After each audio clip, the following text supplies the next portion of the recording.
So a lot of my theater friends are watching my videos, and to them I say this video is for you. Intro! Hey guys, welcome to the couch. Today we're going to be talking about Les Miserables 2012. Oh, you're not supposed to read the parentheses? Oh, okay. Got it. So in my opinion, there are two big 80s musicals. There's Phantom of the Opera and there's Les Mis. Frankly, I prefer Phantom of the Opera for a few reasons I'll bring up here and there.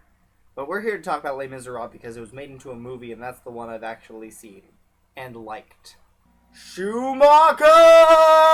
Anyway, I don't even want to go into the plot of Les Mis because it's so complicated and there's so many stories going on at the same time. And that's one of the reasons I prefer Phantom, because it's more of a narrative story. But at least the stories in Les Mis are still interesting.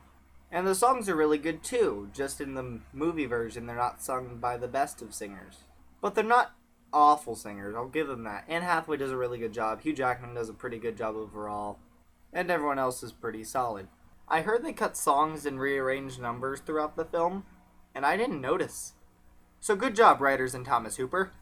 But the main backdrop of this movie is mid-19th century France. Okay, tangent mode. You know, I don't really like how people in musicals set in France think about what they're gonna do before they do it. For example, one more day before the... You alone can make my song. Hey guys, he's still down here. Oh shoot! Kill the beast! Hey, Beast, a whole bunch of townspeople are marching towards here, and they're shouting, kill the Beast at the top of their lungs from like 2 miles away. I think we should make a strategy so you don't get killed. Thank you. You have practically saved my life. If they were a little quieter and didn't sing at all, maybe I'd be dead by now. But seriously, if France didn't sing everything that they were going to do before they did it, they wouldn't lose all their wars. Well, my minor rant is done. Now back to the story. Seeing Les Mis in 2012 was the only time I've ever actually seen Les Mis. And frankly, I liked it overall, and I'm glad I saw it. However, some people hated the movie, like Michael over at Belated Media, which you should all check out, by the way. He grew up with Les Mis, and he said that it's in his top 5 favorite musicals of all time. And I can't argue with him, because that's how I feel about the Phantom movie. Schumacher! And this movie does have some negatives for me. First of all, this movie is really long. When I first saw it, I got one of those really, really big slushy drinks, and then I finished it by the end of, like, where the first act would end. And when everyone was all like, oh yeah, revolution, during the June Rebellion, I was just thinking the whole time, I want this to be over, I really have to pee! Okay, my only other real gripe is kind of a spoiler, so yeah, you saw this coming.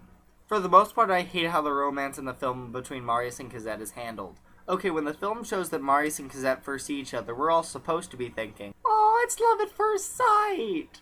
But I was thinking, oh, it's love at first sight. And I think that's a really cheap storytelling strategy. I'd go as far to say it's a cop-out. Personally, I believe getting into the relationship versus being in the relationship, getting into the relationship is more interesting than them actually being in the relationship. If that made any sense. Second of all, when Marius sings, I'm just gonna say it, I can't sing that high. Life without Cosette means nothing at all. To me, it didn't come off as romantic, it came off as creepy and pathetic. Third of all, I know nothing about these characters, basically, so when they fall in love, I can't feel the contrast of their lives. And finally, you know nothing about each other. Cosette, if you go off with this guy, he could be a criminal for all you... Oh, wait. In conclusion, I'd only check this movie out if you're like a huge musicals fan, because it's basically all singing. Yeah, but I think it's worth watching once. That's what I said about the Phantom movie, even though I hate it. Schumacher! But even if you hate it, I think it's worth checking out once. Thank you for watching, and please subscribe below.